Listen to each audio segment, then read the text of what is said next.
Bonjour à tous. Nous recevons aujourd'hui M. Pierre Lorrain, qui est président et chef de la direction de la compagnie Prometic Life Science, symbole PLI sur la bourse de Toronto. Titre qui score parmi les plus populaires dans la clientèle de Décision Plus.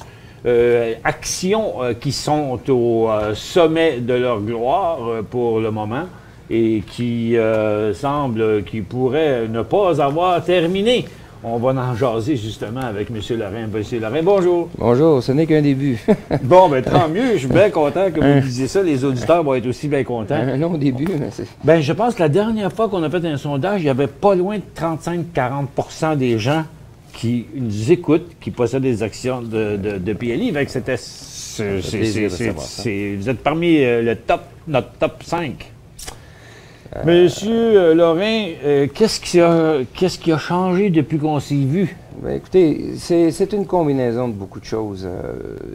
Prometic a un plan d'affaires qui est quand même complexe, qui nécessitait d'avoir beaucoup de morceaux de robots là, pour que le robot commence à avoir de l'allure un peu. Donc, un élément décisif, ça a été d'avoir notre usine à Laval, qui nous permettait d'intégrer nos technologies, le know-how qu'on a développé avec la Croix-Rouge américaine, et de faire la preuve à la FDA.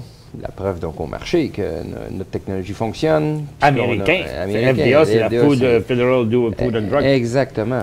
Et là, tout à coup, mais en ayant tous ces morceaux de puzzle-là, on arrive à démontrer aux analystes qu'on est en train de monter une machine de guerre assez intéressante. Là. On a passé de l'étape, je ne sais pas si tu viens dans les entrevues. Machine à argent, vous voulez dire? Machine à argent, oui, effectivement.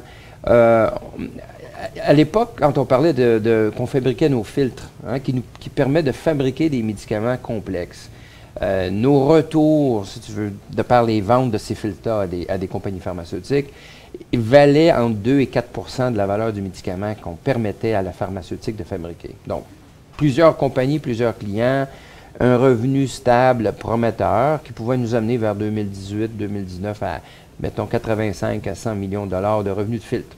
Bon, c'est intéressant, mais c'est une croissance pour une compagnie en valeur boursière un petit peu lente, si on peut dire.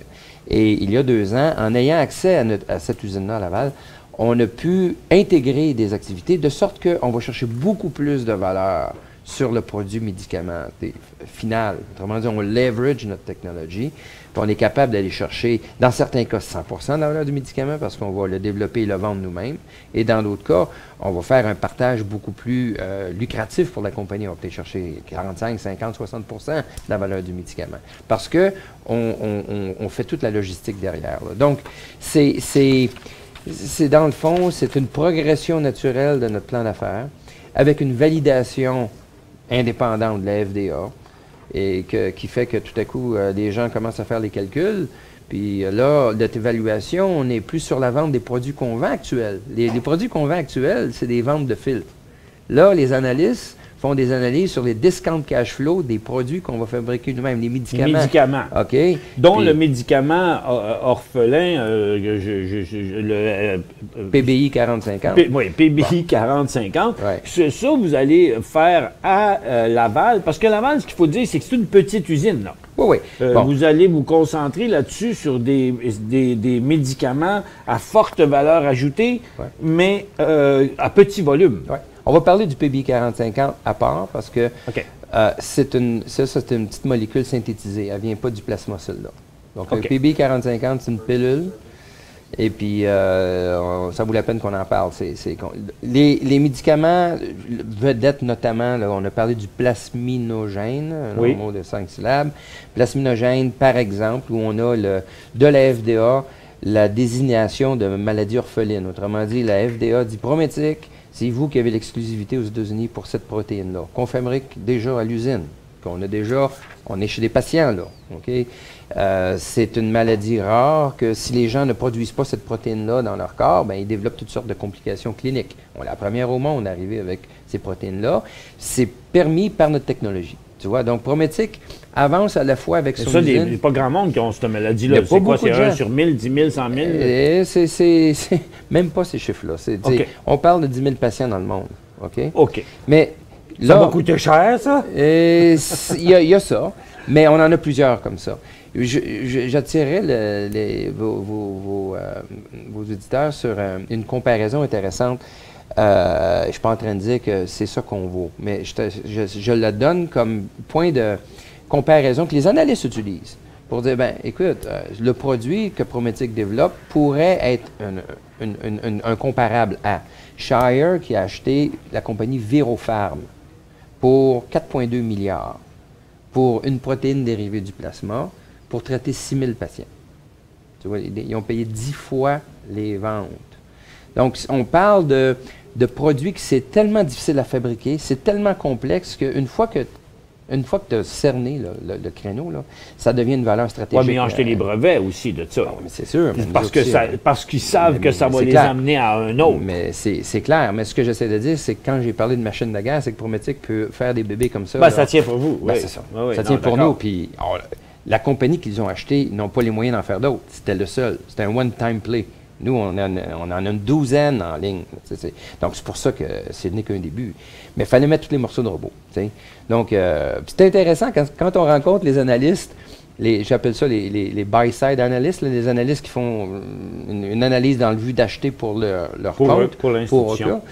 Alors, au Canada, ce sont des gros fonds qui sont très généralistes. Hein, ils regardent tout secteur. Donc, ils n'ont pas le temps de se consacrer naturellement. Vous êtes un numéro. On est un numéro. Sur 100, ils savent qu'il y en a 5 qui vont se planter, 95 qui vont marcher. Mais pas juste ça. Ils n'ont pas le temps de se surspécialiser dans chacun des domaines. Alors, ils sont des généralistes.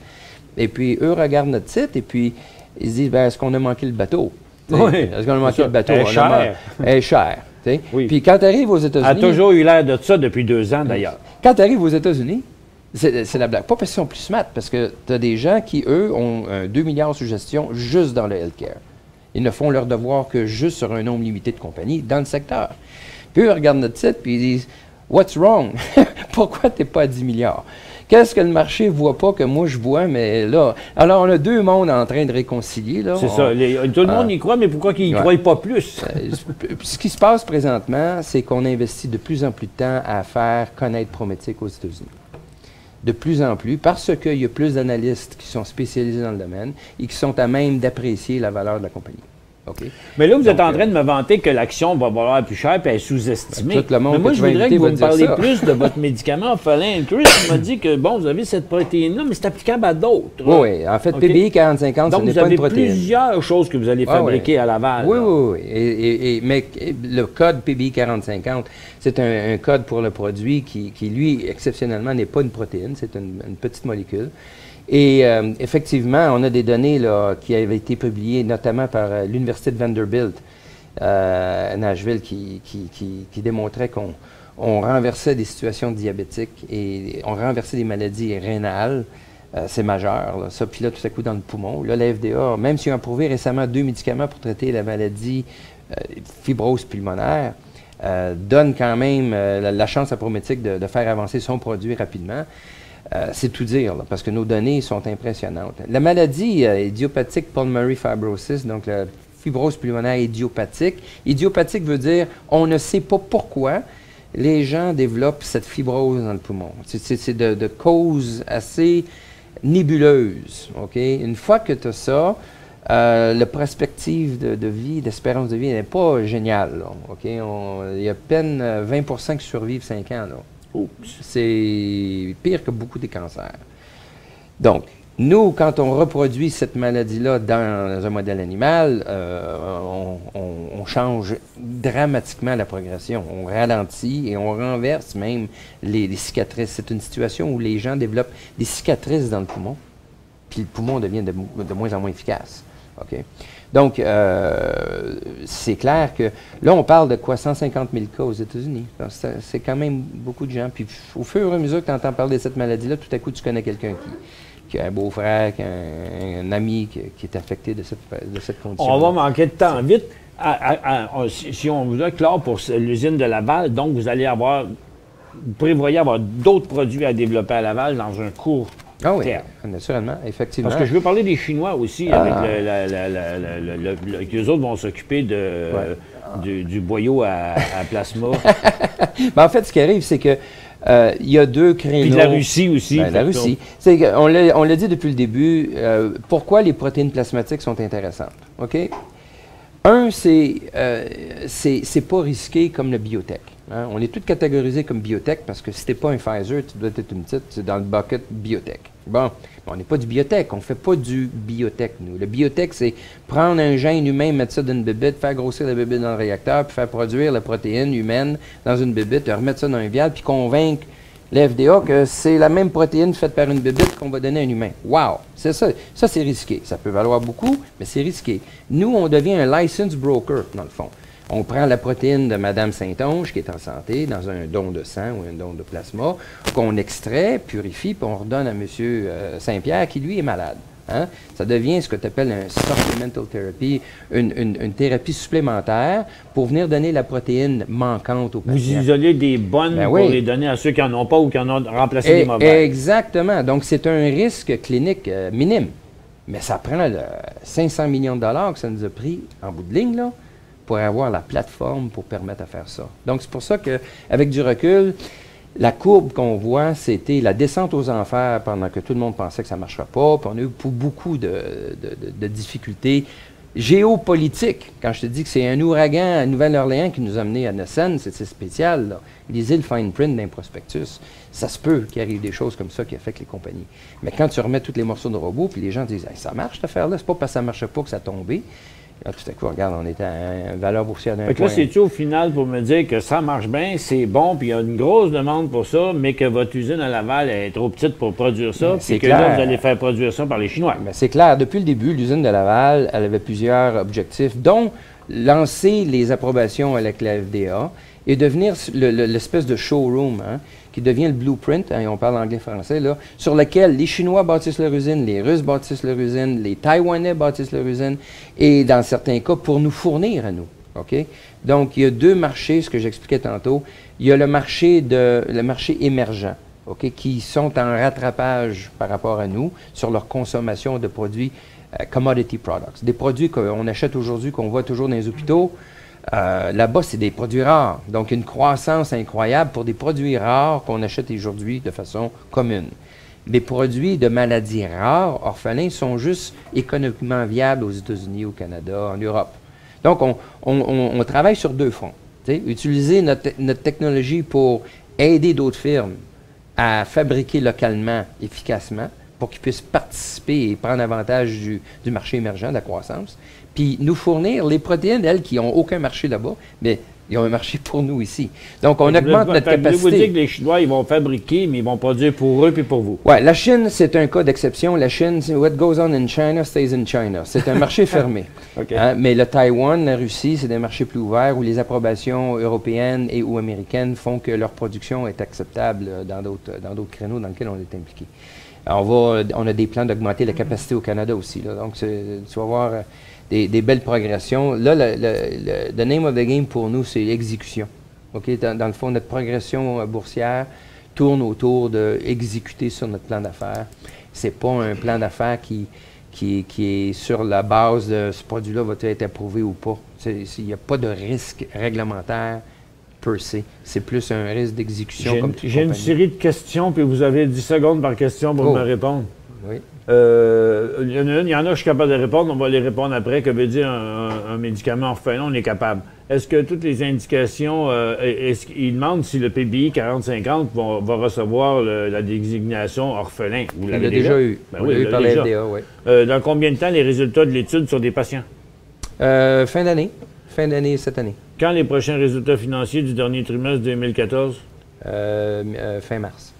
200 000 personnes pouvant être susceptibles d'utiliser votre produit pour les États-Unis, il me semble que c'est pas beaucoup. C'est parce que c'est une maladie rare. Bien, prends par exemple Roche, paye 8 milliards pour la compagnie Interimmune, pour un produit pour la même indication. Si on vous fait une offre d'achat, allez-vous vendre? Non. Refinancement à venir pour PLI? Non. Est-ce que votre objectif est toujours 2,40$ selon votre entrevue passée?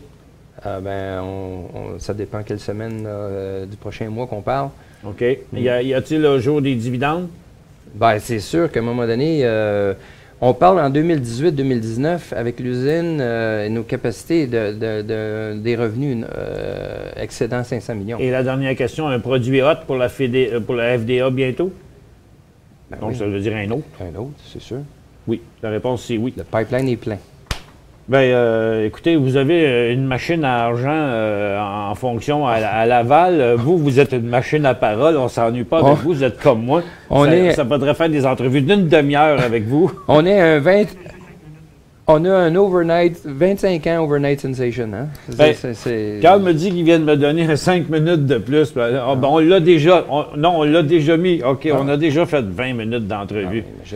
Monsieur Lorrain, on vous invite juste à venir nous voir encore. C'est toujours intéressant. Puis les gens vous aiment beaucoup, puis ils aiment beaucoup la compagnie. On en parle régulièrement. Il n'y a pas une journée que quelqu'un ne pose pas une question sur votre compagnie.